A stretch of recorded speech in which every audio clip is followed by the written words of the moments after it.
Capítulo 17.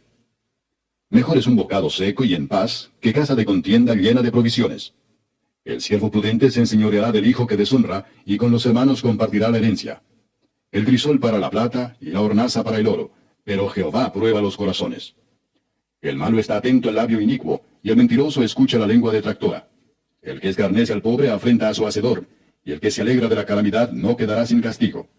Corona de los viejos son los nietos, y la honra de los hijos sus padres. No conviene al necio la altilocuencia, cuanto menos al príncipe el labio mentiroso. Piedra preciosa es el soborno para el que lo practica, a donde quiera que se vuelve haya prosperidad. El que cubre la falta busca amistad, mas el que divulga aparta al amigo. La reprensión aprovecha al entendido, más que 100 azotes al necio. El rebelde no busca sino el mal, y mensajero cruel será enviado contra él. Mejor es encontrarse con una osa a la cual han robado sus cachorros, que con un fatuo en su necedad. El que da mal por bien, no se apartará el mal de su casa. El que comienza la discordia es como quien suelta las aguas. Deja, pues, la contienda antes que se enrede. El que justifica al impío y el que condena al justo, ambos son igualmente abominación a Jehová. ¿De qué sirve el precio en la mano del necio para comprar sabiduría, no teniendo entendimiento?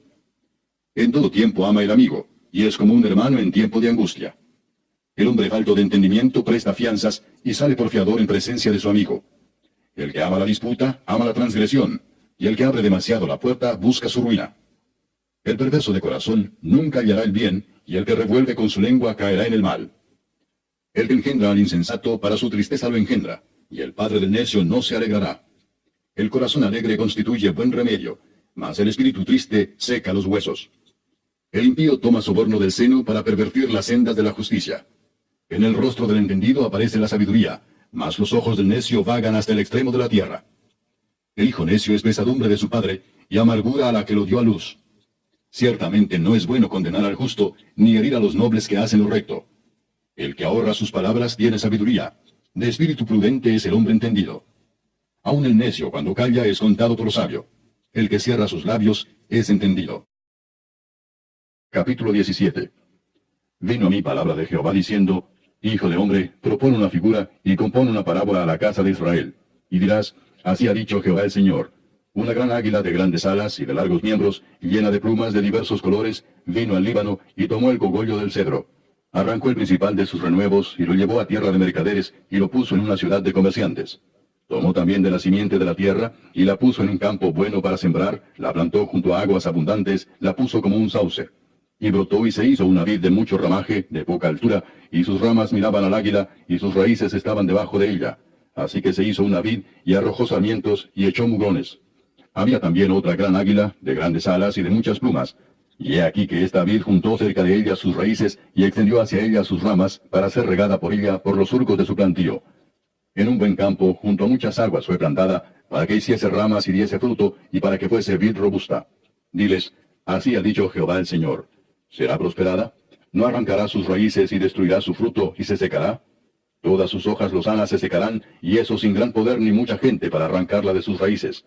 Y aquí está plantada. ¿Será prosperada? ¿No se secará del todo cuando el viento solano la toque? En los surcos de su verdor se secará. Y vino a mí palabra de Jehová diciendo: Di ahora a la casa rebelde: ¿No habéis entendido qué significan estas cosas? Diles: He aquí que el rey de Babilonia vino a Jerusalén, y tomó a tu rey y a sus príncipes, y los llevó consigo a Babilonia. Tomó también a uno de la descendencia real, e hizo pacto con él, y le hizo prestar juramento, y se llevó consigo a los poderosos de la tierra, para que el reino fuese abatido y no se levantase, a fin de que guardando el pacto permaneciese en pie. Pero se rebeló contra él, enviando embajadores a Egipto para que le diese caballos y mucha gente. ¿Será prosperado? ¿Escapará el que estas cosas hizo? ¿El que rompió el pacto podrá escapar? Vivo yo, dice Jehová el Señor, que morirá en medio de Babilonia, en el lugar donde habita el rey que le hizo reinar, cuyo juramento menospreció y cuyo pacto hecho con él rompió. Y ni con gran ejército ni con mucha compañía hará Faraón nada por él en la batalla, cuando se levanten vallados y se edifiquen torres para cortar muchas vidas. Por cuanto menospreció el juramento y quebrantó el pacto, cuando he aquí que había dado su mano y ha hecho todas estas cosas, no escapará. Por tanto, así ha dicho Jehová el Señor: Vivo yo que el juramento mío que menospreció y mi pacto que ha quebrantado, lo traeré sobre su misma cabeza. Extenderé sobre él mi red, y será preso en mi lazo, y lo haré venir a Babilonia, y allí entraré en juicio con él por su prevaricación con que contra mí se ha rebelado. y todos sus fugitivos, con todas sus tropas, caerán a espada, y los que queden serán esparcidos a todos los vientos, y sabréis que yo Jehová he hablado. Así ha dicho Jehová el Señor: tomaré yo del cogollo de aquel alto cedro, y lo plantaré. Del principal de sus renuevos cortaré un tallo, y lo plantaré sobre el monte alto y sublime. En el monte alto de Israel lo plantaré, y alzará ramas y dará fruto, y será magnífico cedro. Y habitarán debajo de él todas las aves de toda especie, a la sombra de sus ramas habitarán. Y sabrán todos los árboles del campo, que yo Jehová abatí el árbol sublime, levanté el árbol bajo, hice secar el árbol verde, e hice reverdecer el árbol seco. Yo Jehová lo he dicho, y lo haré. Capítulo 4. Hizo además un altar de bronce de 20 codos de longitud, 20 codos de anchura, y 10 codos de altura. También hizo un mar de fundición, el cual tenía 10 codos de un borde al otro, enteramente redondo. Su altura era de 5 codos, y un cordón de 30 codos de largo lo ceñía alrededor. Y debajo del mar había figuras de calabazas que lo circundaban, 10 en cada codo alrededor.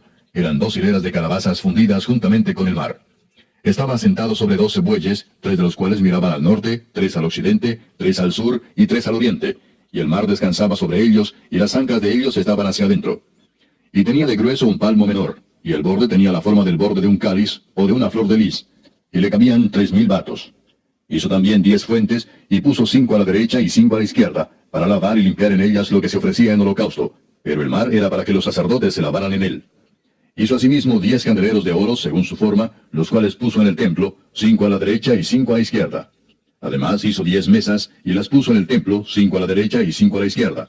Igualmente hizo 100 tazones de oro. También hizo el atrio de los sacerdotes, y el gran atrio, y las portadas del atrio, y cubrió de bronce las puertas de ellas. Y colocó el mar del lado derecho, hacia el sureste de la casa. Hiram también hizo calderos, y palas, y tazones, y acabó Hiram la obra que hacía al rey Salomón para la casa de Dios. 2 columnas, y los cordones, los capiteles de las cabezas de las 2 columnas, y 2 redes para cubrir las 2 esferas de los capiteles que estaban encima de las columnas. 400 granadas en las 2 redes, 2 hileras de granadas en cada red, para que cubriesen las 2 esferas de los capiteles que estaban encima de las columnas. Hizo también las basas, sobre las cuales colocó las fuentes, un mar, y los 12 bueyes debajo de él, y calderos, paras y garfios. De bronce muy fino hizo todos sus enseres Hiram Abi al rey Salomón para la casa de Jehová. Los fundió el rey en los llanos del Jordán, en tierra arcillosa, entre Sucot y Seredata. Y Salomón hizo todos estos enseres en número tan grande que no pudo saberse el peso del bronce. Así hizo Salomón todos los utensilios para la casa de Dios, y el altar de oro, y las mesas sobre las cuales se ponían los panes de la proposición. Asimismo los candeleros y sus lámparas, de oro puro, para que las encendiesen delante del lugar santísimo conforme a la ordenanza. Las flores, lampadillas y tenazas se hicieron de oro finísimo. También las despabiladeras, los lebrillos, las cucharas y los incensarios eran de oro puro. Y de oro también la entrada de la casa, sus puertas interiores para el lugar santísimo, y las puertas de la casa del templo. Capítulo 5.